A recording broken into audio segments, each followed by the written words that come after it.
Welcome back everybody, AVS here, and what you're about to witness is some of the most crazy information I have come across since I have been on social media with receipts, okay?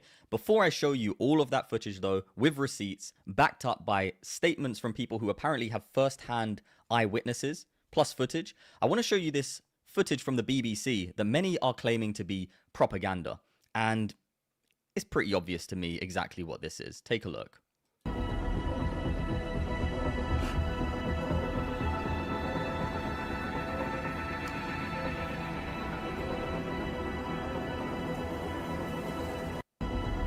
So the footage you just witnessed was released by the BBC of a man, a white man, aiming a gun at a boat of migrants crossing from France to the United Kingdom. But notice, he aims directly at the child. And this is obviously to trigger people. It's obviously to paint an image that British people are doing this. When this is not happening, there is no circumstance where a British man is aiming a gun at a boat of migrants. But this is what the BBC is putting out. This is absolutely unbelievable at this point.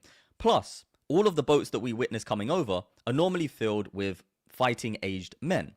Okay, now with that being said, we're going to head into the actual information that, well, blew my mind when I heard it for myself. And it's been attached to a video. Take a look. Just when you thought things couldn't get any worse, well, guess what? They've got worse. So I've actually been warned not to show you this, and the reason for that is because apparently me exposing this could potentially put a target on my head, because it could lead to some serious consequences for those involved. But anyone that knows me knows that I don't care, and that it is in the public interest to know this. 3 days ago, this is when this video you're about to see was published, we have migrant men in the camps in northern France showing off their weapons. We're talking Glocks, handguns. We're talking about conversations between migrants and the traffickers, talking about the fact that they're not very happy with the way they're being treated here in the UK. And they're getting very frustrated with all the protests and the backlash that they're receiving. It only takes a few of these fighting age invading men that are part of terrorist organisations to stand up and decide to do something about it. That's why everything that we talk about is so important. And it's important that people really understand how this is escalating. And it's only going to be a matter of time before something catastrophic happens to one of us or our family members. And it kind of has. Multiple times, right? We've witnessed it up and down the country. I want you to please share this video, and I want people to understand what we are dealing with here. Because we are not dealing with vulnerable people coming from war-torn countries. We are talking about fighting age men from third world countries that have access to firearms, and as I've pointed out in a lot of my interviews with individuals, that these men are being interviewed by counter-terrorism police when they hit the shores of Dover. That implies that the authorities know that some of these men are in terrorist organisations. So they are actually participating in the invasion of our country by terrorist men from terrorist organisations, and they are doing absolutely nothing to stop it. Have a look at this video, and as I said, please share it.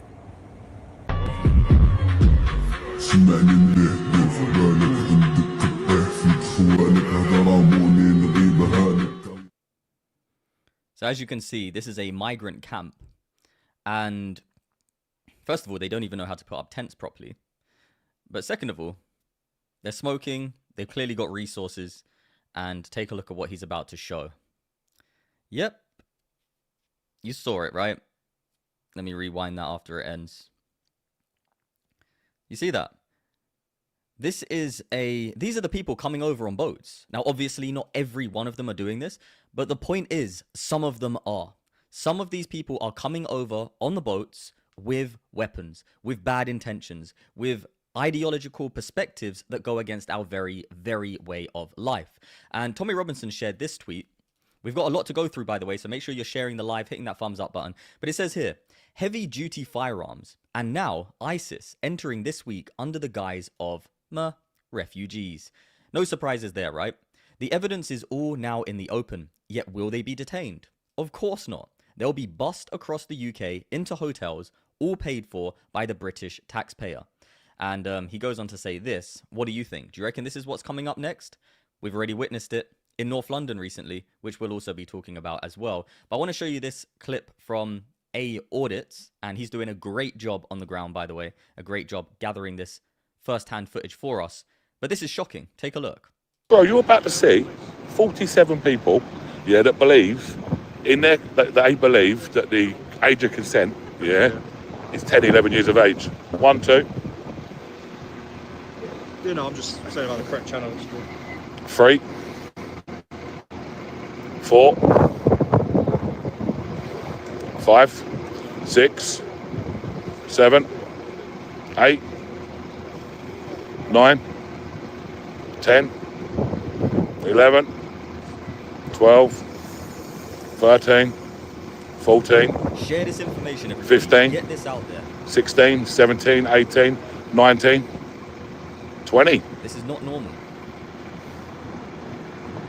21. You know, normally criminals hide their faces, you know that, innit? 22. Or people with TB or meningitis or something. 23, 24, 25. People with diseases and that. 26, 27, 28. There you go. Thank you, sir. 30, 31, 32. What's that? 33, 34. 35, 36. 37. 38.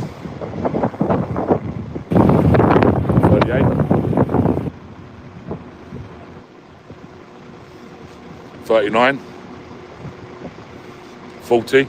40. Notice as well how they all have the exact same outfit on, almost as if it was provided to them by somebody. Maybe an organization of some kind? 41. 42. Let's have missed 5.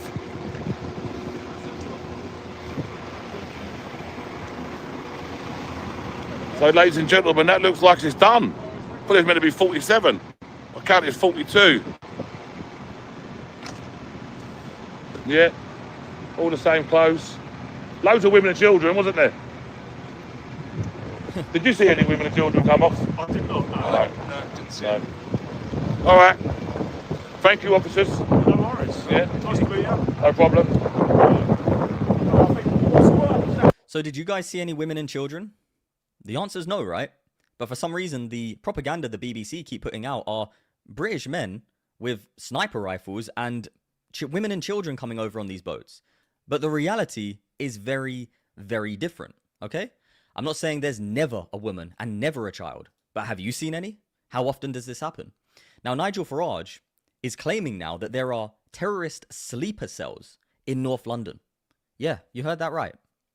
Over a decade ago, I warned that I feared a fifth column was building up inside this country of people who literally hated us and everything we stand for. I was roundly condemned for those comments, but overnight in North London, 4 private ambulances were firebombed. Yes, they were owned. We reported on that the other day, but anyways. By the Jewish community. They were there as a backup to the ambulance service.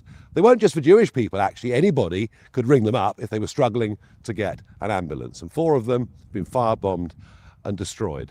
The group that has claimed credit for it, Ashab al-Yamin, is a terrorist organisation that has already committed horrible crimes in Belgium, in the Netherlands, and in Greece as well. They are directly linked to the IRGC, the Iranian terror group, the group that even the European Union has now prescribed as a terrorist organisation. I have been urging the Prime Minister to do something about this.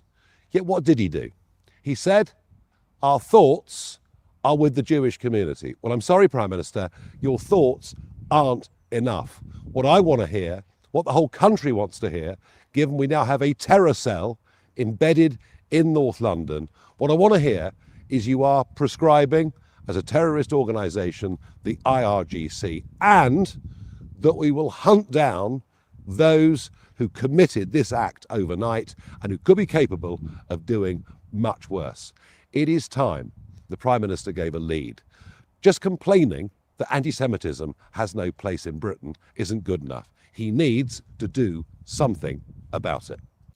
Now, I see some people saying this isn't real footage. It is actually real footage, but the thing is, the person who edited it has put some kind of filter over it to upscale it, and that's what happens when you do that, especially in software such as CapCut. But anyways, it does seem AI. I know what you're talking about, but it is in fact real. But moving on now, many people are claiming that Restore Britain is actually what Reform claimed to be, pretend to be. What do you think about that? I personally do believe that Restore Britain is far stronger than Reform. But that being said, let me know what your thoughts are. I hate to say it, but it's actually harder to enter a nightclub than it is to enter the United Kingdom. Because to enter a nightclub, you actually need to show your ID. Whereas these illegal migrants just rock up on our shores, no passports. And it's like, sure, you know, here's a free hotel. Why not? I hate to say it, but... Think about that for a moment. It is easier to get into the country than it is to get into a nightclub. In fact, it's probably easier to get into the country than it is to get into a cinema, a movie that is over 18. It's unbelievable. Now, a lot of people are waking up. Here is Advanced UK's leader, and he brings up a great point here. Fundamentally, we need to talk about some of the problems that fundamentalist Islam present to British culture. Is that not, in a sense, a synonym for extreme Islam? I think it's broader. I think because extremism is born out of fundamentalism, absolutely, because it's fundamentalism doesn't bend, but it's a stepping stone to extremism. And I think we need to recognize that just because someone's not an extremist doesn't make them compatible with our Christian culture. Finally, somebody is saying it other than Rupert Lowe. And my advocacy, coming to a solution, having pointed out loads of problems, is that we've got to do away with DEI. We've got to roll back immigration dramatically, and we've got to have a positive move towards integration. We've got to integrate we've got to have a society again. We've got to have a common culture, because without a common culture, we will both be economically, constitutionally, and culturally undermined. We need Now, this is an absolutely brilliant point, because finally somebody is addressing this fundamental Islam. In other words, Islam being an issue for the country's culture. It's not just so-called radical Islam, right? Which is what many people keep bringing up. Many politicians keep saying radical Islam. It is basically the politically correct way of saying Islam. But finally, somebody's saying fundamental Islam. In other words, Islam isn't compatible with our culture. And we see this, right? Remember Sadiq Khan? I'm sure you do. Nobody seems to like him. But when this attack happened on British soil, what did he do? The attack was done by Muslims against the Jewish community, against Christians, churches being burnt down, etc., etc. But what did Sadiq Khan say? This is what he said. Nobody wants to dominate. This is a Christian country, but it's a source of pride that the Christians that I meet love their neighbour, their Muslim neighbour, and I'm disappointed that this year these people have decided to criticise iftar in the square. And our religion is about submission. It's about peace. I began my speech with the greeting of peace. Assalamu alaikum. May the peace and blessings of our Creator be upon you. What can be more peaceful than that? Well, the point is, it's fake, right? Their so-called creator, which doesn't even exist, their Allah, is not kind, is not peaceful. So even when they say peace, they don't mean it. And I think what this is what we call dog whistle politics. I call it megaphone politics. They're going to the lowest common denominator. But I think British people are better than that. I think British people are decent. British people love having diversity. Londoners love having diversity. Londoners have chosen me not once and twice, but 3 times to be their mayor, because I've been a mayor for all Londoners. And as long as I'm mayor, Trafalgar Square, public square, will be open to everyone. Nobody wants to dominate. Okay, people are saying my voice is low. I do apologize for that. I'll try and get it fixed for the next live stream. But basically, this man, who is from Pakistan, now has the flag of Pakistan flying above Westminster Abbey. Did you know that? In England, by the way. For those of you who don't know, Westminster Abbey is in England.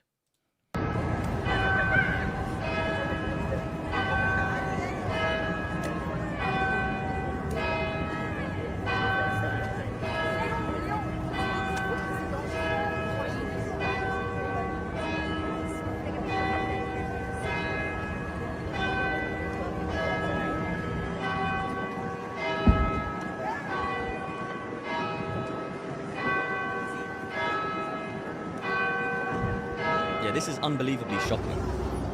Unbelievably shocking. This is Britain. It should be an England flag or a Great Britain flag, you know, but it's a Pakistan flag with what? The Islamic logo on it. That's what the moon and star represents in Islam. It's their symbol that they have adopted, and they're flying that on British soil above Westminster Abbey. Unbelievable. By the way, while we watch this footage, if you haven't already subscribed, hit that subscribe button. Greatly helps out the channel. And if you haven't hit that thumbs up button and shared it, would also be greatly appreciated. It's a wonderful way to support the content, and it's free for you to do. You're definitely correct. In the United Kingdom, you cannot have guns, unless you are a registered like clay pigeon shooter or something like that, or unless you get a license another way. But there's so many regulations behind it, and it's not the same as America. It's not for self-defense. Those guns are not allowed to be used for self-defense, actually. So the UK is in a dangerous position, in my opinion, especially when you look at what happened earlier. We saw the videos from earlier, right? The UK seems to be in a terrible, terrible position. And what is the message of flying another country's flag in another nation? Isn't that what people normally do when they conquer another nation? And I want to show you what Ant Middleton had to say about this situation, because he has a brilliant point here, and I want to know if you agree with him. This is somebody who is very well respected in the United Kingdom by many, and he said, "You can't be Muslim and be in charge of a Christian nation/city. You'll never see it the other way around. They just won't have it. They just won't have it, and I make them right." This is the problem that we're facing. It must stop at top level. Great Britain should be run by native Brits. Really not a hard concept to grasp. One nation, one rule, one way, the British way. Different countries, different cultures, different ways of life, different laws, different people. That is what makes the world such an exciting place. Or a dangerous and oppressive place in some ideologies, right? We have to not sugarcoat it. If you're not happy with Western civilization and you don't agree with Christian principles, values, morals, traditions, and laws of the land, then please go somewhere that fits your way of life and cultural beliefs. Agreed. DEI must be stopped, dead in its tracks. We must flip the script. British leadership, government jobs for British nationals. No compromises.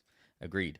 Time to be selfish. I don't believe it's selfish. I believe that it's wise. But anyway, let's not have our tolerance and culture abused any longer. So that was Ant Middleton's take. And he was responding to this, where Gareth Davies says, "How can UK Muslims be essential when they are 6.5% of our population, but are responsible for 97% of terror deaths since 2000? And then he goes on to show a lot of statistics that are obviously not positive. Yeah, so that was said. And we see this also reflected out in America with the Muslim mayor of New York, Zohran Mamdani. And this was the tweet he made after a Muslim terrorist attack took place on American soil. By the way, we have a lot more clips to go through, so stay tuned. This is going to be a very interesting live. He says, I'm outraged by this hateful anti-Muslim attack in our city." So did he have this attitude when Muslims were throwing literal bombs in the city? Did he have that attitude? No one should be targeted with slurs, threats, or violence ever. Agreed. So maybe take a look at your text. Muslim New Yorkers deserve to move through this city in safety and dignity. Islamophobia has no place here, and we will not tolerate it. Here we go again with the trigger words, Islamophobia. And this was in response to apparently a Muslim woman was thrown to the ground by a stranger yelling Islamophobic slurs at NYC subway stop. But we see a lot of people calling out his hypocrisy because he holds to some very dangerous views himself. He's a communist and he's an Islamist. But I digress. This man here says, your wife literally used words such as these. Now, I want to show you this clip from Reform. I'm not going to play it. I just want to show you that it is a clip from Reform. And this was the response from Calvin Robinson. So a lot of people are now, waking up to this political correctness that is nonsense. Calvin Robinson says, radical Islamism is politically correct nonsense. Islam is the issue. Will you root that out? And you know, it's brilliant that we see people such as Ben Habib coming to the same conclusions that we saw earlier here. I'll play 20 seconds just for the people who missed it.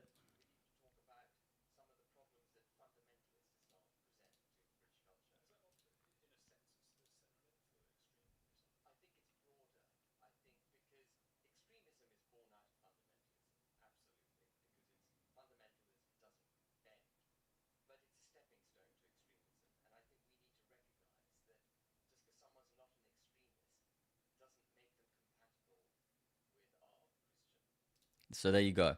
And that's the point, right? In other words, Islam is not compatible with Christianity because they will always try to dominate. That's literally within their scripture, is within their text. And we see more evidence for this in these statistics here.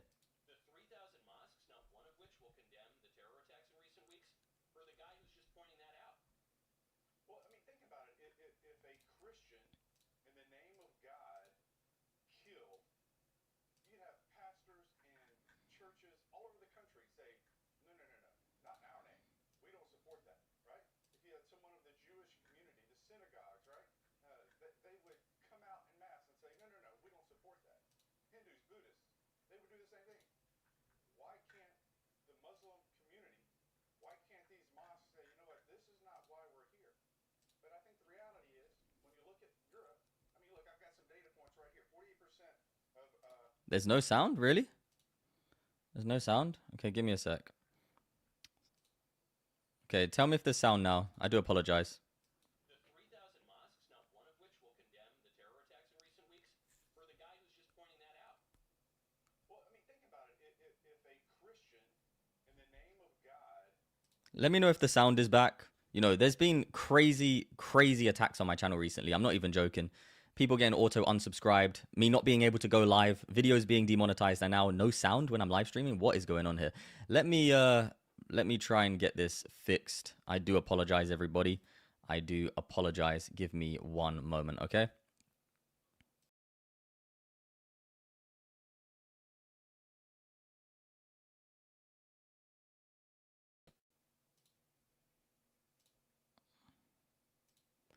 I'm not sure exactly what is going on.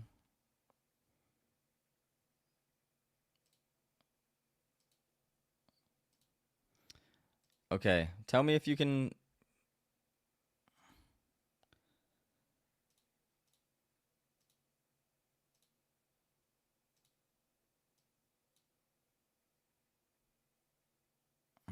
Something going on here. Let me know if you can hear it now. The volume is all the way up, literally. The 3,000 mosques, not one of which will condemn the terror attacks in recent weeks, or the guy who's just pointing that out? Well, I mean, think about it. If a Christian, in the name of God, killed, you'd have... Can you hear that now, everybody? Okay, brilliant. The 3,000 mosques, not one of which will condemn the terror attacks in recent weeks, or the guy who's just pointing that out?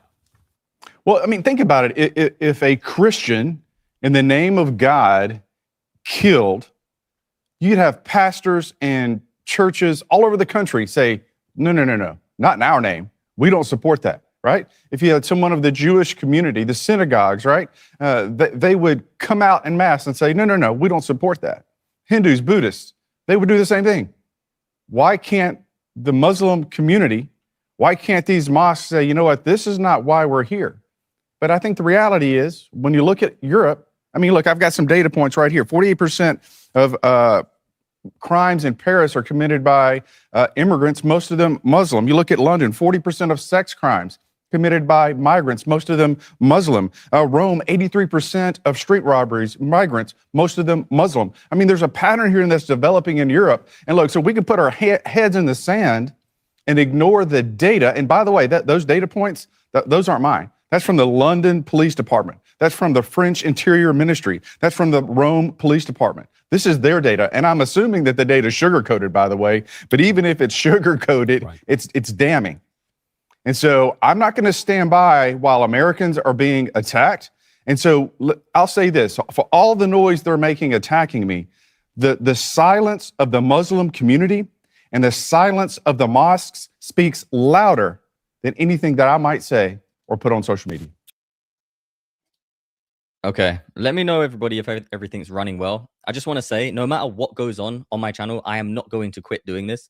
There is nothing that they're going to be able to do to stop me from doing this. No amount of threats via email, no amount of threats via Twitter, no amount of threats via DMs, no matter how much people are unsubscribed from my channel automatically and then messaging me like, oh, I got auto unsubscribed, I couldn't find you for months. I am never going to quit doing this, just so everybody knows. Okay, now let's keep going. For those of you who do support, I greatly appreciate you. If you ever do feel like, wait, where's AVS gone? I haven't seen a video from him from about 4 days. Go and check if it's on my channel. because there's a lot of weird stuff going on. A lot of weird stuff. Anyways, moving on. You saw those statistics, right? This is what's taking place in the streets in the UK.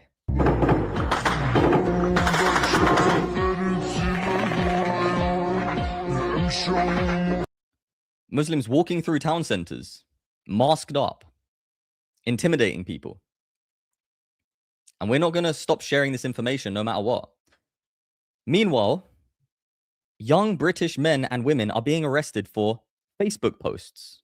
Sit on, boys. Oh, chill out, man. Get up there, man. Get on, Isaacson. Get up there. And look how much of a joke the police are. This is taking 5 police officers, 4 or 5 police officers to hold down one. He seems to be under 18. Get up there, Isaac, man, my lad. Get up. Here, move that gas away from me now. Move the gas. Get up there. Go on, chuggers. Sit on, boy.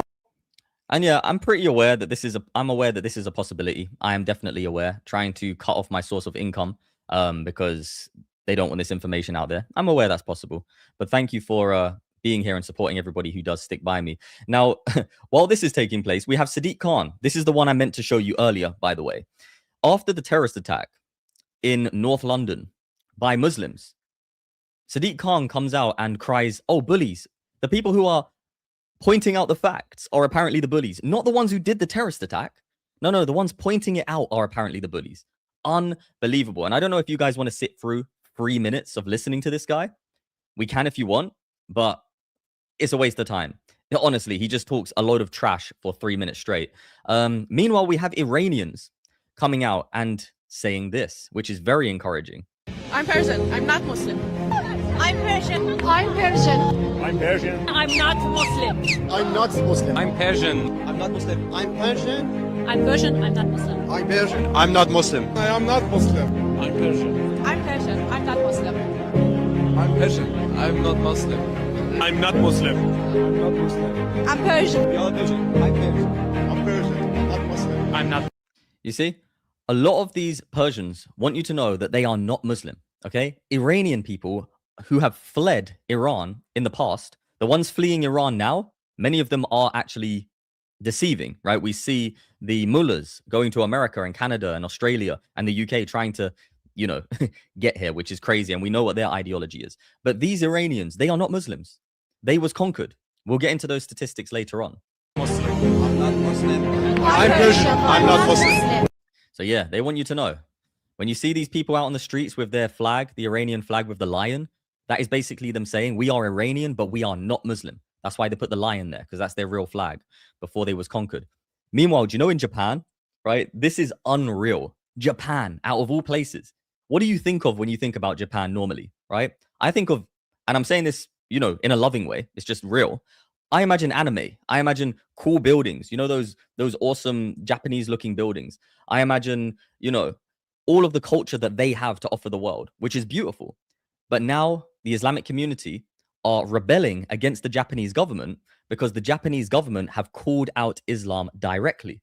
And now they are walking through the street blasting this. Allahu Akbar, Allahu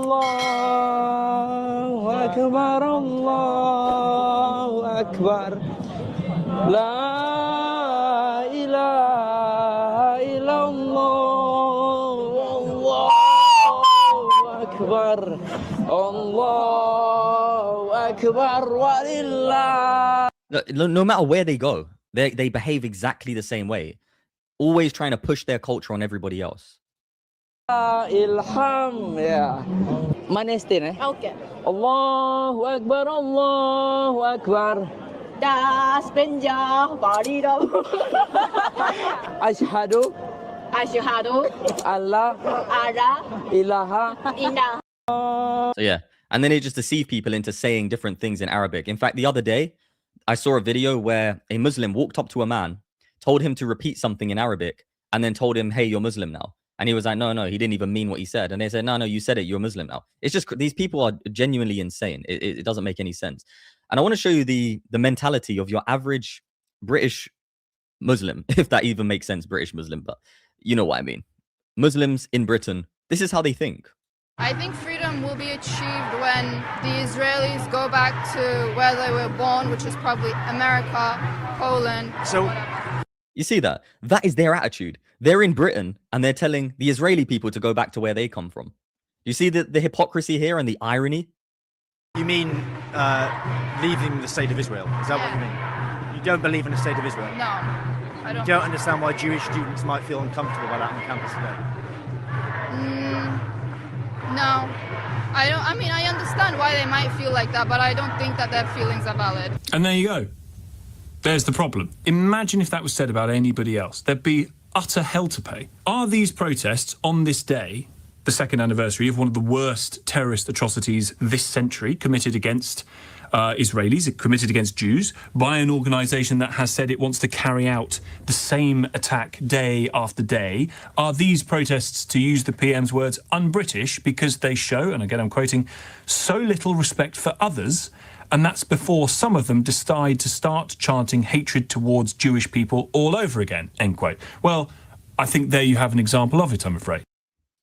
100%. One of the most obvious examples. And I want to show you this clip because it was really heartbreaking, actually. I don't normally play 6 minutes clips straight through, but I want to show you this woman's experience who came to the UK, who is from the UK, but she went to live in a different country, I believe, and she came back and she said it was so different. Well, I'll let her tell her story for herself. Take a look. Guys, I'm sorry about my appearance right now. Just need to say something. So, I live in London. And remember to share these videos, share this information. We need to wake people up because many are thinking this won't even get to the next election. But anyways, here you go. Right. Guys, I'm sorry about my appearance right now. Just need to say something. So, I live in London, right? And just the worst thing just happened to me.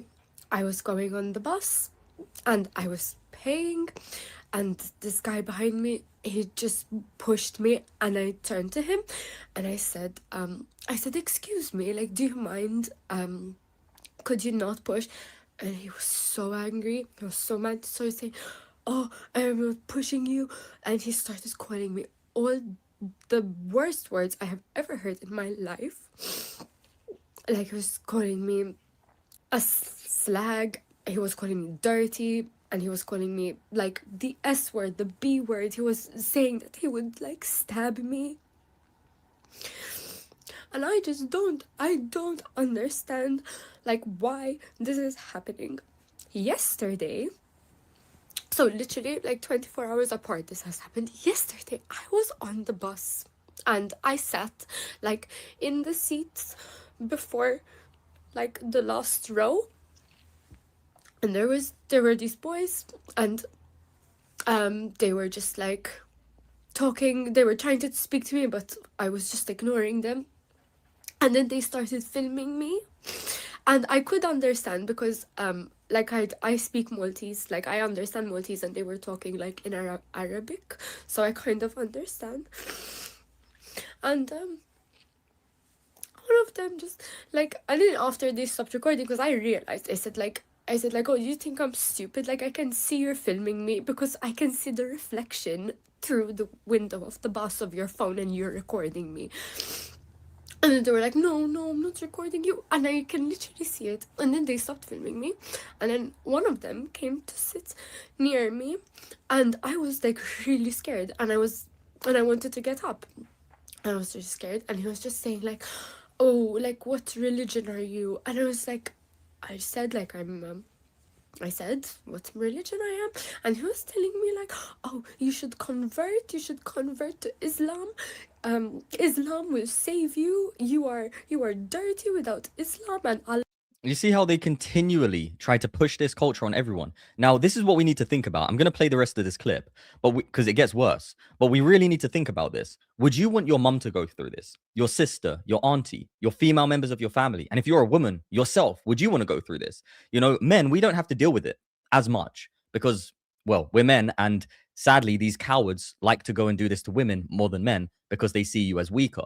And it's objectively true that men should protect women. That's my position. Anyway, we as men and as women have to decide if we want this culture in our country, because I personally don't. I don't want a culture in our country that tells people they're dirty because they don't believe in their fake cult. I don't want a culture in our country, an ideology that tries to outbreed the native population and replace them. That to me is just insanity. And to even allow that to exist in a land legally and run for office and this kind of thing to replace the Christian culture seems illogical to me. Let me know what you think. And then I got up. I just got up, and I don't know how. I don't even remember with the panic. Like I was scared, and I went like to the front of the bus, and I sat down, and I was scared like something was gonna happen because they were started screaming like, "Oh, Allahu Akbar," and all this shit, and I was just like, honestly, I don't understand what is going on, and I am upset. Obviously, I'm upset because these things have been happening. And it's happened like so many times since I've been in London. I've been in London since November, and the amount of things that happen, I have no idea. You guys have no idea the situation, like how bad it actually is. And I'm upset because I thought coming to London was going to be fun, and I thought it was going to be nice, like moving back to my country. I thought it was going to be really, really fun, and it's not. And it's not what I thought it was going to be, not what I wanted. And that's why I'm upset. And I don't know what to do, because I'm scared. I was at the gym. Okay, right now I'm in my robe, I'm getting ready to go for a shower, but I was just like panicking a lot because I was so scared. Like I was scared that I was going to get stabbed. I was scared I was gonna get killed. There were people on the bus that like were asking me like, "Oh, like, are you okay?" And at least like there were people asking me if I was okay, but which is not the point. It's fine. Like it doesn't matter. No one needs to ask if I'm okay or not. But in the sense, I don't know what is happening to England. I don't know what's happening to London. Well, we saw at the beginning of the video what's happening to England, right? Allegedly, if what Danny Tomo and Tommy Robinson are showing is true, and what all of these political parties are saying is true, which the statistics seem to back it up, we know exactly what is going on. Honestly, like I am not a racist or anything like that. Like it's fun. It's great to have. And you see this talking point as well. Oh, I'm not racist. A lot of people have been pushed into a corner where they feel as if they're against Islam, they are racist, and they feel that they have to justify it. But Islam is not a race, okay? Islam is an ideology. These are the things that we need to actually make normal and educate people about. That Christianity is not a race, it's an ideology. Islam is not a race, it's an ideology. Hinduism is not a race, it's an ideology. Anybody can be a Hindu, anyone can be a Buddhist, anyone can be a Sikh, a Muslim, a Christian, right? It's about what you believe in. So these things can be criticized. Me as a Christian, I am open for people trying to criticize what I believe in. That's fine. But the difference is Muslims do not allow this. They do not want this. It's not a race. Don't be afraid to criticize an ideology. Like different people, different cultures coming into the country. I think it's nice, but I think the like what the word I'm looking for is I think it's a bit too much. And like obviously British people, not all of them, like, you know, it's manners, you know, well mannered. Like you don't push, like when you're trying to pay on the bus, like you don't push, you don't need to push, like you just wait your turn. And I just feel like people nowadays, there's no manners. Like no one has manners. This is a brilliant question, by the way. He said, what is the Englishman supposed to do? Okay. I'm going to show you a clip once this lady finishes of what the Irish are doing to stop this from happening. And everyone's scared. I'm scared. Like yesterday, I was so hungry and I wanted to go out to the store to like buy something. It was like 9 p.m. I'm scared. I didn't go. I'm terrified. I can't even go to the gym and come back home in peace and quiet. Like something has to happen. And I don't even want to be here anymore. But whatever, like, I guess I can't do anything about it except for, like, voice my opinion, and maybe, hopefully, things change. But yeah, anyways, I'm gonna go shower and try and get over, like, what the hell just happened. Like, I was so scared. I had 999 like dialed in my phone because I genuinely thought I was going to get killed. Whatever, it's fine. So there you go. And I don't believe any women should be going through this. I don't believe any children should be going through this. No nation should be going through this. But that's what happens when you import an ideology that literally hates you, honestly, just to be real, and wants to dominate you, because that is what's taking place objectively and confessed by their own mouth. Now, do you remember what happened the other day to the Jewish ambulances, which are not only Jewish ambulances, by the way, they do also help anybody who calls for them, apparently. But anyway, with that being said, they went on television, and look at how the mainstream media tried to spin the situation. It is unbelievable. And Dove, when you see last week the Shadow Justice Secretary Nick Timothy singling out the Mayor of London, Sadiq Khan, for praying in Trafalgar Square in a Muslim group and saying that is wrong and shouldn't happen, isn't that the kind of intolerance and divisiveness which is causing problems in the Jewish community? You see this? You see how crazy this is? I don't even know how to put this into words, to be real. The Jewish community has been attacked by Muslims. The Jewish man here on the right gets onto television to be interviewed, and they ask him about the Muslims praying in Trafalgar Square and if that's right or wrong. Like, what is going on here? And then tries to blame the Jewish community for being attacked because apparently people having views that Islam is incompatible with the West. Oh my. That is so disrespectful. Right now, do you condemn that as well? Well, look, I think that the Shadow Justice Secretary was going to a point which many people in this country feel about Islamist extremism. I won't get drawn into a debate on whether his words were right or wrong. We're here to talk about this anti-Semitic attack this morning on the Jewish community. But certainly, as you say, we need to be careful with our words. But as I say, there are people, including many in the Jewish community, who are worried about the spread of Islamist extremism that's running rampant across society. I'm a university student. Across my university, UCL, I see people every single day, not just mourning the death of the Ayatollahs and extremists and supporting terrorist groups, but actually radicalizing others. And that is something which is worrying in public, and I think something that we do need to speak about, and we can't shy away from these discussions. Yeah, so we witness this all the time. When a church gets burnt down, the Christian community are asked, oh, but why do you think this happened? Do you think that you could have done something to not provoke people? Or, wait, what? This is a Christian nation. We have our own belief system. Jews live here as well. They have what they believe in. They believe in the Old Testament, right? Whatever. Obviously, theologically, we disagree. But you don't see Christians going and burning Jewish ambulances, do you? What's going on here? Something very strange is going on. And this is what's happening in Ireland now. The Irish have had enough of migrants getting off of the boats and going straight into Irish villages.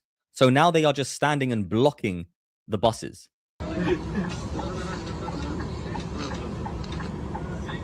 Fuck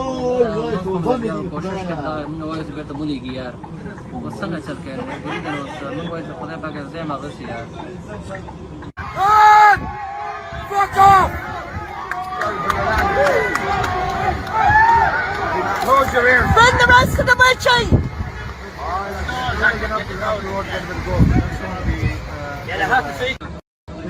Now, of course, this doesn't stop them from being on our land, but what it does do is it prevents them from openly just dropping them off in villages. And in my personal opinion, they'll just take them to some secret location and just say, just go and do what you want to do anyway. If you want to go out there, you can go out into Britain. But I do believe it's very, very productive to do this kind of thing in a way, because you're stopping these NGOs from just dumping people into your villages when they could possibly be here illegally, right? But let me know what you think about this. That's my take on the situation anyway. And this is one video that I saw, of many, by the way, of Muslims in the army. And this woman here, who is in the army, was asked if she was given orders to do something that was against Muslims, would she follow the order? Okay, so remember, say there was any situation happening. against the citizens of the land of America, of England, and it was being done by Muslims, and she was given a command to go and stop them, this is what she would apparently do. No politics, but would you refuse a command if it said towards Muslims?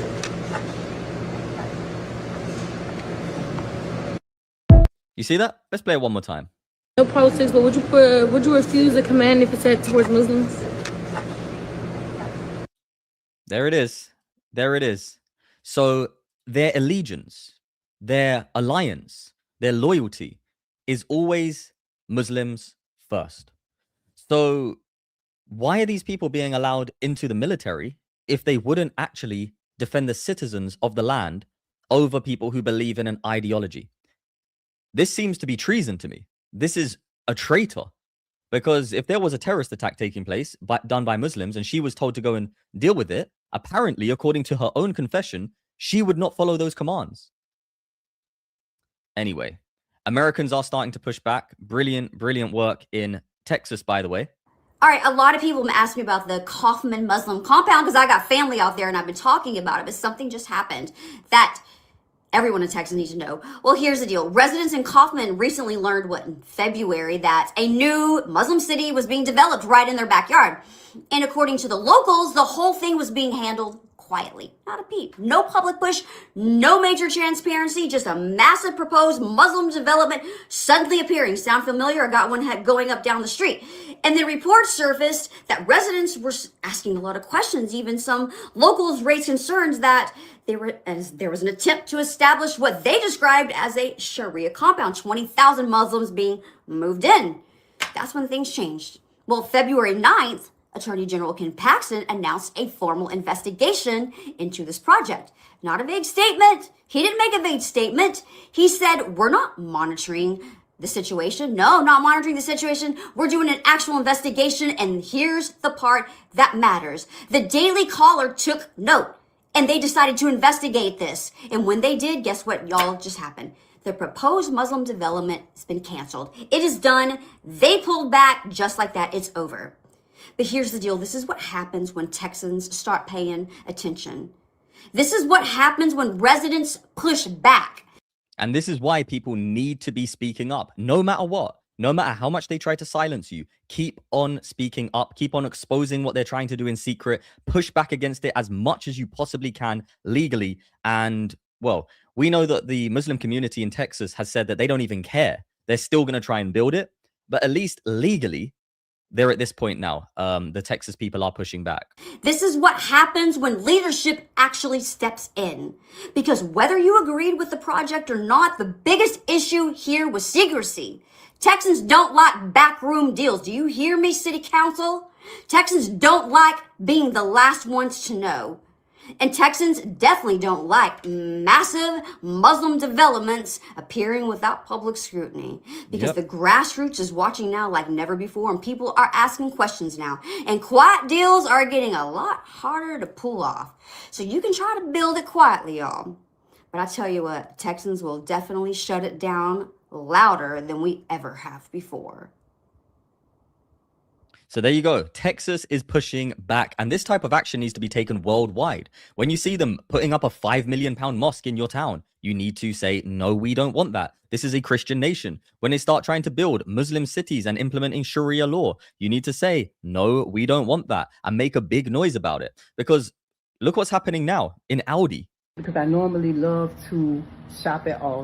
Wait, in America. I didn't even know Aldi was in America, but apparently it is. Because I normally love to shop at Aldi's. You know, the prices are good or whatever.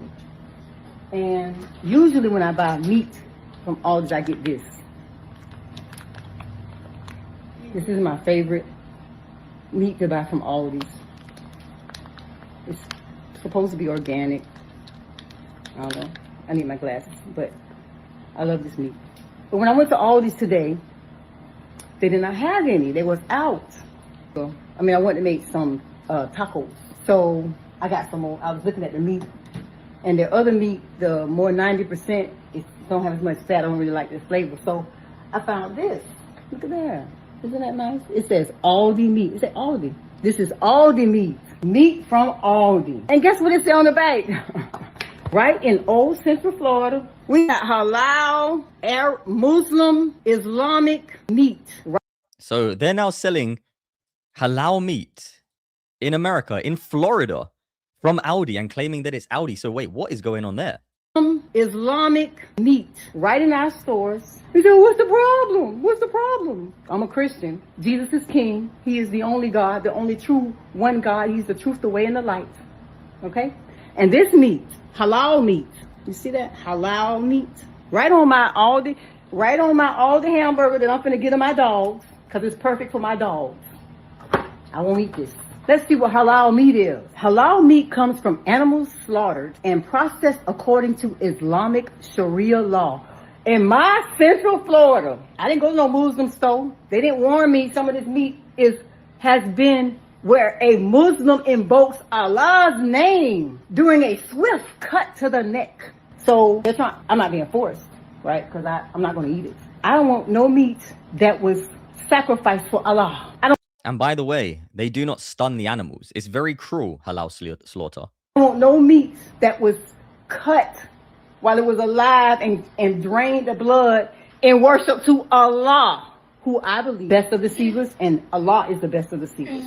I have no parts of no halal meat. So my dogs, they're gonna have them a good old time. They're gonna have them a good time. They're gonna get 4 halal meat patties. So they cut the cow neck and praise Allah as they watched his blood drain to the ground. Now I say this is opening my mind to the meat that we are eating. Because I've been really trying to be careful what I eat. Right? These are products of... Anyway, you get the point. So they're now serving halal meat from Aldi in Florida, which is absolutely shocking. But in Denmark, some good news. The party that is against the expansion of Islam has actually won the election.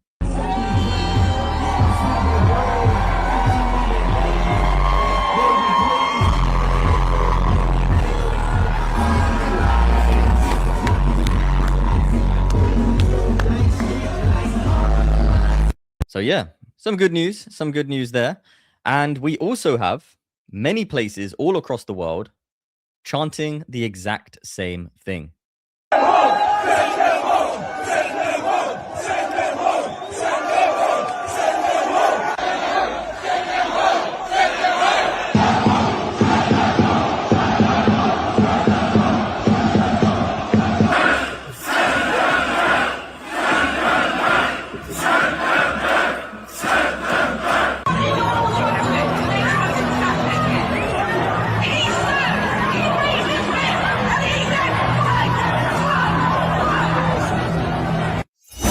So the world is actually awake right now. People are waking up and uniting worldwide.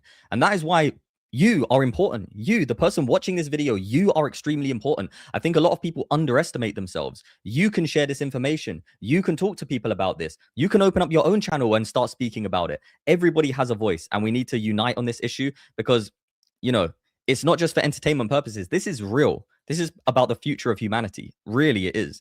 And I want to show you the perspective of these Muslims in the UK, how disrespectful they are to the natives of the land. This is what they think of you, apparently. Reform, all of them, yeah, they're yeah. Why do you think they are onto the Pakistanis so much? Because they hate, because they can't be used, bro. They got no culture, they got nothing to them. What culture have they got? Beans and toast, cuz. They're England's national dish is chicken tikka, cuz. Yeah, they've taken everything from us, yeah. They've robbed out of India and all that shit. Yeah. They've not given nothing back, yeah. And they're trying to get us gone. They brought us here, bro. Then they're saying, oh, we shouldn't have come here, go back to your own country. They brought us here. It don't make sense, guys. 100%. Yeah. So think about that. They're in England whilst insulting the English people, the British people, insulting our culture, insulting our way of life, insulting our food. Now, it doesn't matter what you think about the food anyway. The point is they're in this land disrespecting it. I mean, you wouldn't go to Italy and disrespect pizza. You wouldn't go to Spain and disrespect paella, would you? I mean, I think that's stupid and ignorant. But they're in England disrespecting us. And it's just, it's sick. It's a sickness. It's a very weird thing. It's a weird mentality to have. It's a dangerous mentality to have. And it's an invader's mentality, actually, to be somewhere that you don't even like. Now, I found this clip pretty interesting, and I want to know what you think about it. This man in America, I believe he's a barber, he refuses to actually serve Muslims. I'm Muslim. You don't do Muslims? No. Why you don't do Muslims? Because of your attitude. You suck. We suck? You do. I do. Because you come to this country and don't behave yourself. You get the hell out of here now! How do you... Or I'll call the police. You don't touch me. Don't touch me. Don't Well, touch then me. get out of here. Don't touch me. Don't touch Get. me. Don't touch me. Get. So you're saying you're not doing Muslims? No. So yeah, let me know what you think about that. But he refuses to cut Muslims' hair, and his reason was apparently because they suck and they don't behave themselves. So what do you think? But I want to show you this because this really disgusted me. Okay, really, this disgusted me. These are some innocent children, British children, and look what they're being forced to do. Look what they're being coerced into doing. They probably don't even understand what's going on here. Church of England primary school pupils coerced into Islamic prayers. A Christian father complained that his 7-year-old daughter and classmates, none of whom were Muslim, were told to kneel, bow their heads, and enact the full physical movements of Muslim prayer. We're talking about 7-year-olds here. 7-year-olds. Oh my.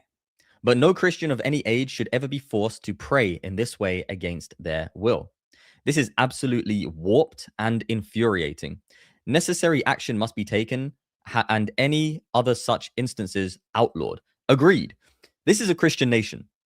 We should not have children being coerced into praying to Satan because as Christians, that is who we believe Allah is. The Islamic quote-unquote God to us Christians is the devil. The greatest of deceivers, as stated in the Bible, is Satan.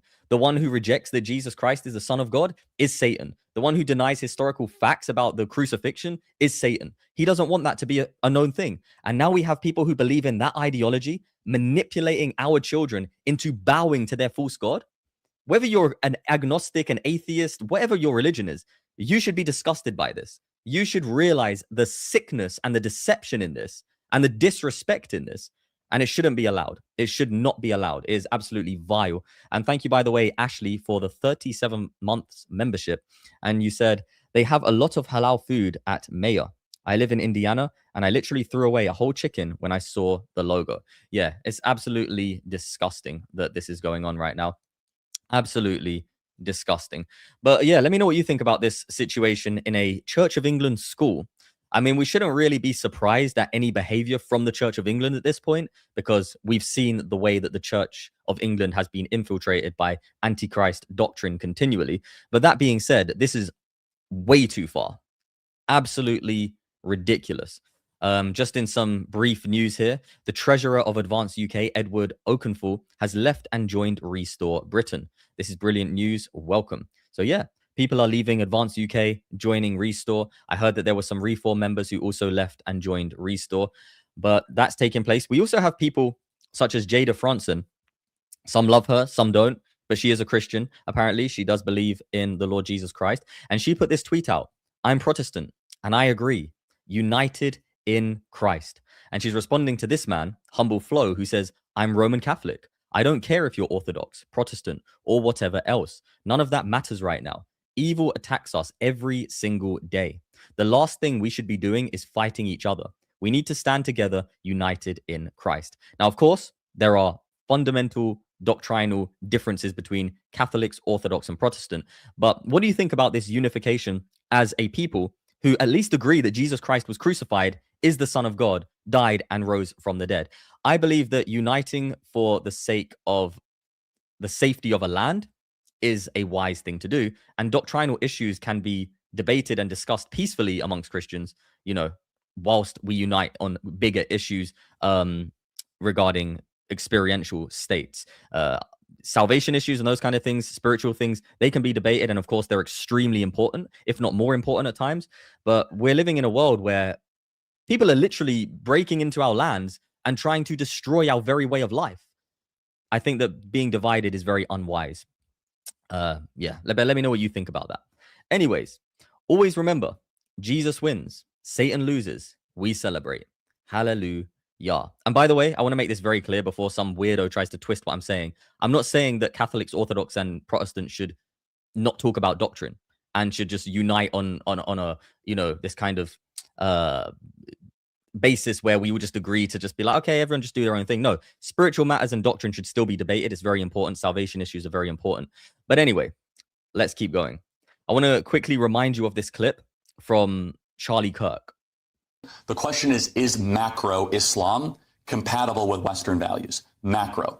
Of course it's not. There are three major reasons why. Islam does not believe in freedom of speech.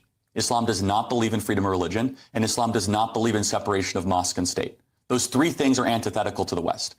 In a Muslim majority country, most Muslim majority countries, you cannot criticize the Prophet Muhammad. In most Muslim majority countries, you do not have the same robust freedom of religion protections. And finally, whereas we in the West are very careful to try to intermix religion and state, they are commanded to actually go into the state and try to change the state to be more Islamic around the core pillars of Islam. And the last thing I'll finally say is, I cannot see a single Western country that has become more Islamic and has become a better place to live that is happier or freer. By what metric? Just happiness, quality of life? Everything from quality of life, from cultural cohesion, from whether people want to live there, prior to the native-born fertility rates. Again, people watching this will say is your criticism of the religion itself or not Muslim people? Because there are British Muslims who have been born here. You don't have to caveat it all the time. I know you guys have to because you're British and all that. A culture ceases to exist when we don't have unified language. When you cannot talk to your neighbor. I'm not discounting that there are good individual Muslims. The question that we need to reckon with the West is Mohammedism compatible with the teachings of Blackstone? Is it compatible with the legacy of Wilberforce? All right. And the great thinkers that have come from this country? And I will say, no, there's a reason why when you go to these Islamic countries that you're not going to see the equal protection of rights, that you do not believe in universal human equality, that you do not believe the same things that we believe in the West. And I think it's suicidal to import millions of them. Yeah, and you know what, just on a passing point on that, it's most of the time, as far as I'm concerned, it's not even multicultural. Because there was an example there was a school a few months ago during Easter which cancelled Easter celebrations out of respect for other faiths. So it's not as if the word multicultural and multi-diverse doesn't include Christianity. No, and again, this is the red-green axis, and Britain is at the forefront of this. You have the Marxists that have infiltrated your government and the Islamists that are coming to your country. And when they combine together, they both agree on one thing. They have huge disagreements on a lot. They hate the West, and they want to see it broken. Okay. And that's what we're seeing right now. That's why we're seeing Keir Starmer, the left, the Labour Party, continually protecting Islamists, ultimately, because they have an alliance. They both hate the way of life that we actually love. And that's Christian morals, Christian culture, etc., etc. Now, moving on, I want to show you this because these are the statistics that I was talking about earlier, where I was explaining that Islam has invaded many countries. Many people don't know the history of how Islam was spread, but it was spread by the sword. It wasn't spread like Christianity through preaching and peace. It was spread through the sword. Iran was Zoroastrian. Egypt was Coptic Christian. Syria was Assyrian Christian. Iraq was Babylonian. Istanbul was Constantinople, the Christian heart of the Byzantine Empire. Algeria belonged to the Amazigh and Berber people. All of them were ancient, proud, free civilizations now crushed under the tyranny of Islam. Why? And here's the real kicker here. Weak leaders opened the gates. And what are we seeing happening in the West right now? What are we seeing with these cowardly leaders such as Keir Starmer, such as, what's taking place in France, such as the Canadian Prime Minister?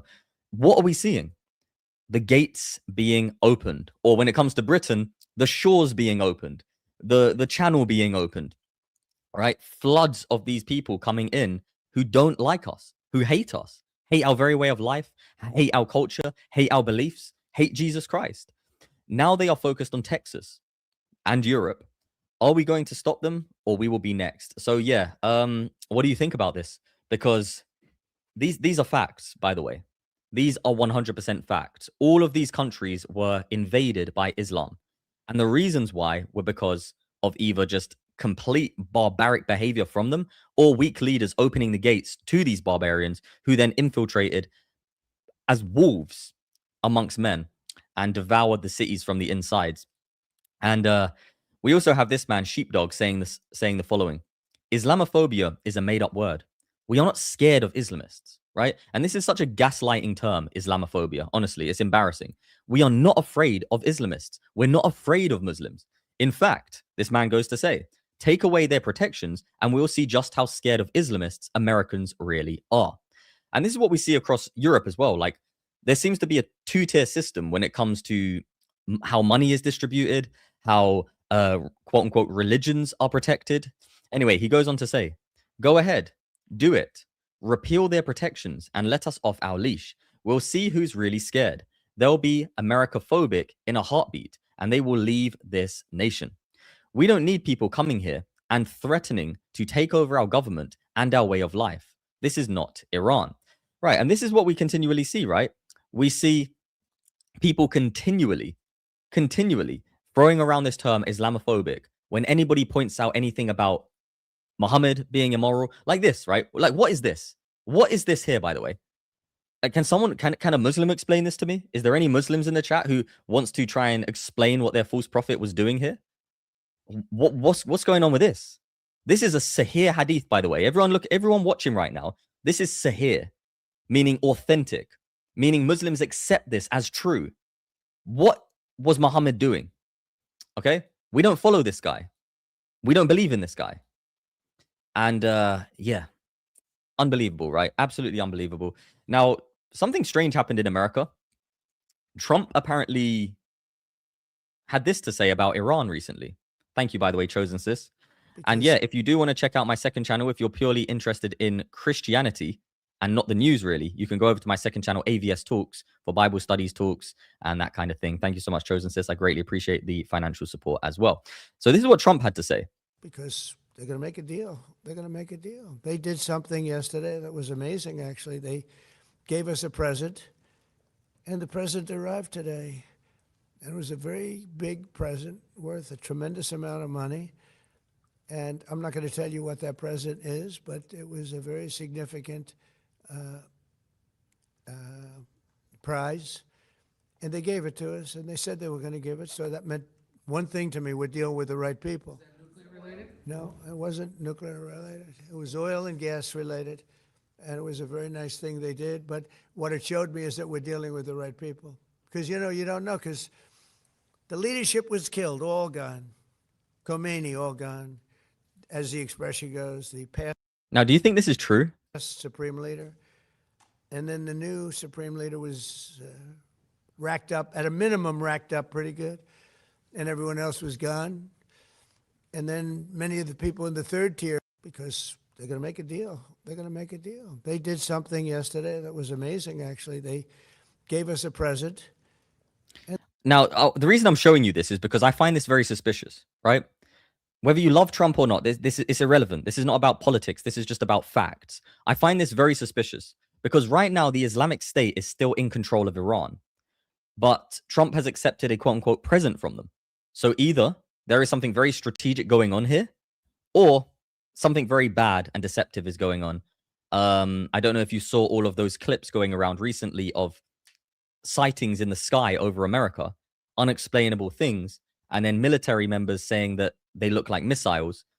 But I'm not going to show that in this live stream, but maybe we will in the next one. There's just something very weird going on to accept a gift from an Islamic State. I don't believe we should ever negotiate with terrorists or, yeah, anything like that. I'm not saying that's what Trump's doing. It's just, to me, there's some red flags going off. Let me know what you think, though. Anyway, I want to show you this because this is very important. We still haven't been told as British people.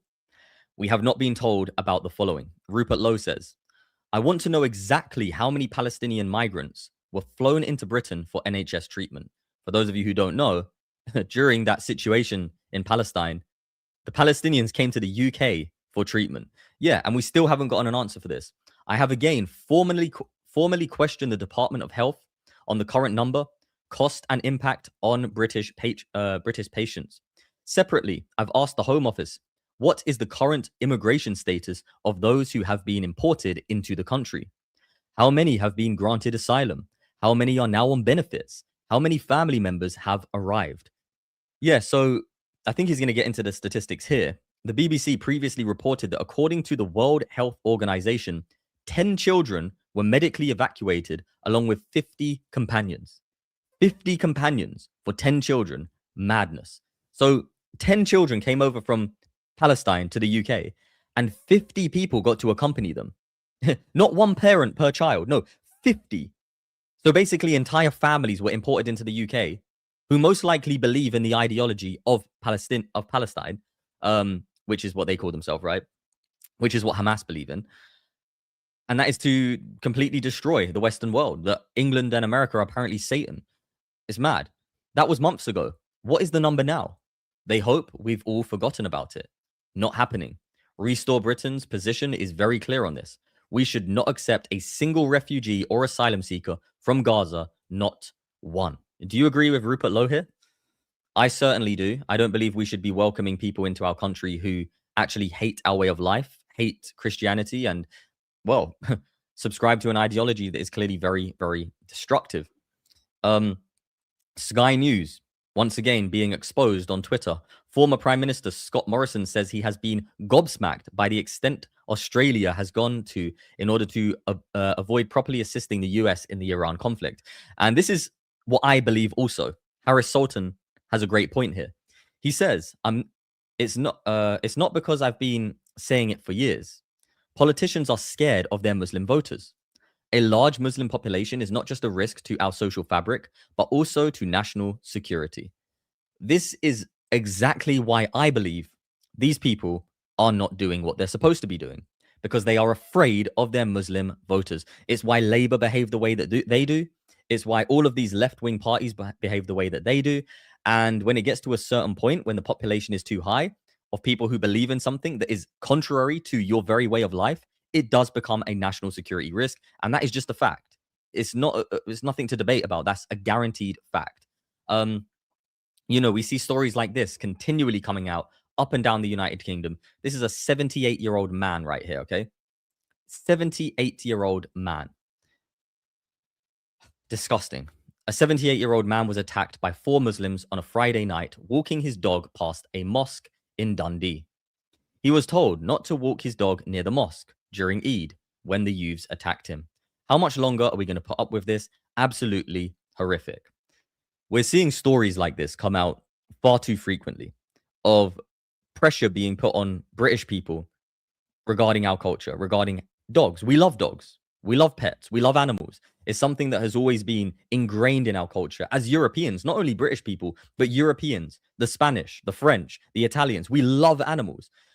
And Muslims are now telling British people not to walk their dog near the mosque. Okay? And it's not just like, oh, don't do it. No. This is what the consequences were for this man. This 78-year-old man, the consequences of walking his dog was that he got beat.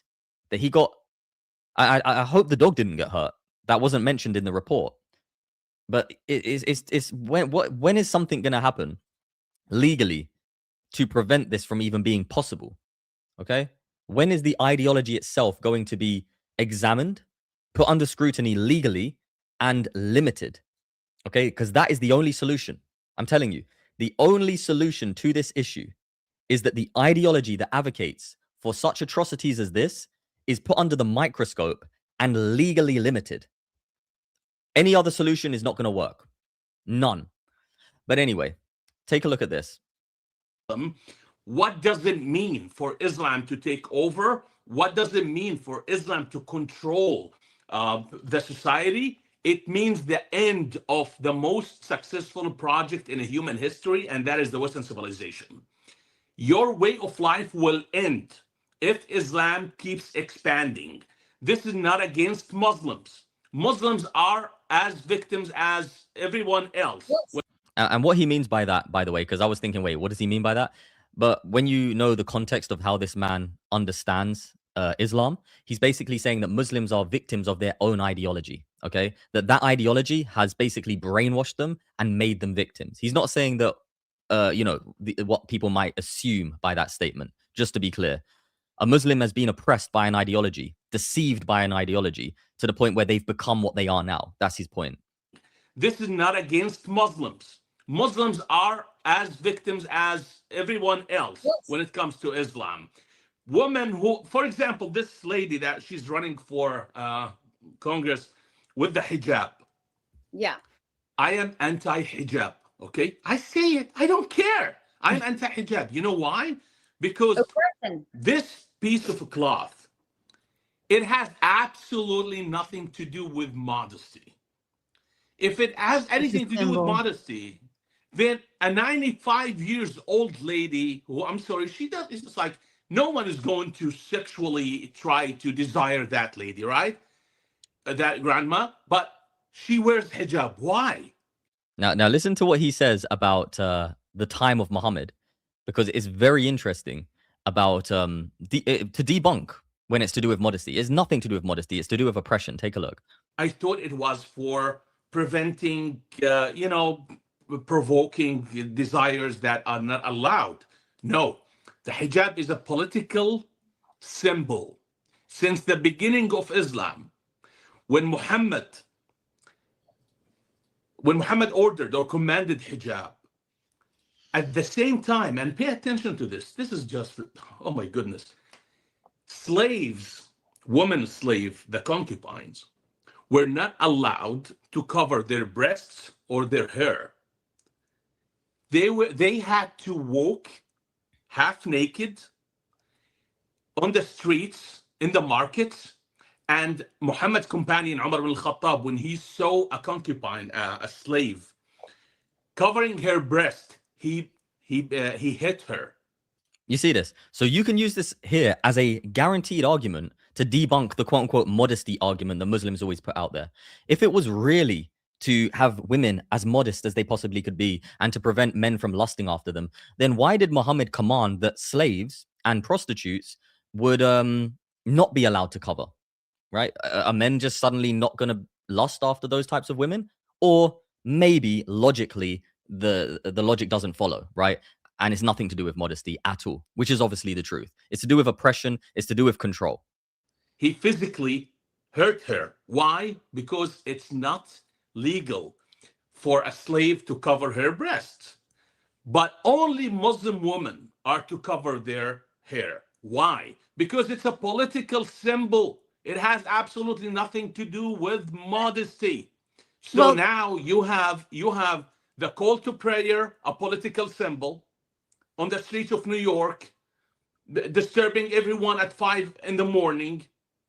You have the hijab, a political symbol. You have mosques everywhere, a political symbol. This is not about spirituality. This is not about freedom of religion. This is not about practicing certain spiritual rituals. This is politics. We are dealing with something more dangerous than communism. Now, people who adhere to this system called Islam, they could be practicing the 5% of Islam, which is a religion. But the 95% of Islam, the other 95%, they're politics. They're all about state. Islam is a state. It's not a religion. Islam has a constitution called Sharia. It has a foreign policy called jihad. It has a financial system called zakah. It has citizens called Muslims. So you are literally tolerating another state taking over your state. Okay, listen to that one more time, okay? This is the most important part of this entire video. Islam is a state. It's not a religion. Islam has a constitution called Sharia. It has a foreign policy called jihad.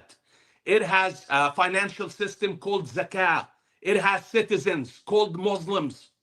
So you are literally tolerating another state taking over your state, your nation. When someone who adheres to this system becomes the mayor of the biggest city in America, it is similar to having someone from a different nation, a citizen of a different nation, serving a different nation, becoming the mayor of that city. It's exactly that. That's exactly what because happened. He will be serving that state. So people should stop being coward, should stop trying to be kind, Who cares about kindness? What do you want to pass to the Not second me. generation, to your children? They will curse you. They will piss on your grave because of your tolerance. And as Gab said, for your suicidal empathy. Yeah. Regarding what show this is, I don't know what show this is exactly, but the man's name, I can give you his name. His name is They had to Danny walk. Burmawi. Danny Burmawi is his name. Okay, so if you're interested in who that man is, not sure exactly what show this was though. Now, for everyone who is here, I want to say a big thank you to everyone who is on the side of truth. I know we focus on these negative topics very frequently, and it's because it's very important, right? It's not because I want to do it. I would love to just have fun all the time and we could just chill and play games and vlog or whatever, right? That would be awesome. Go and have fun and travel the world like a lot of these influencers do. But this is more important because this is about the next generation. And thank you so much for everyone who genuinely cares. I personally believe it is people like us who have allowed the world to stay at least peaceful to a certain extent up until this generation. Obviously, all glory to the Most High. God is the one protecting us and guiding us. But without people like us who are willing to stand for the truth, to share the truth, to not be cowards, to not be weak and effeminate, and for women who are willing to spread information and pray and be wonderful members of society, the world would have gone to hell already. It's already quite destructive and quite disgusting, but praise the Most High for people such as you, right? Basically, I appreciate you is what I'm saying. And thank you so much for being who you are. Thank you for subscribing. Thank you for liking, sharing these videos, and love and blessings to you always. Now, I'm going to say this because I'm pretty sure this video will get demonetized, as most of my videos have recently. So if you do want to financially support the content, check out the various ways to do so in the description box below. And you can also check out this design that I've been working on for quite a while. Finally got it done, and I've put it on a t-shirt at www.saintavs.com, or you can type avs.london and get one for yourself. Not of this world.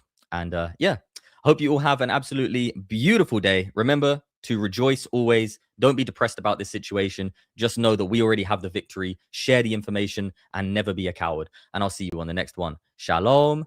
Shalom.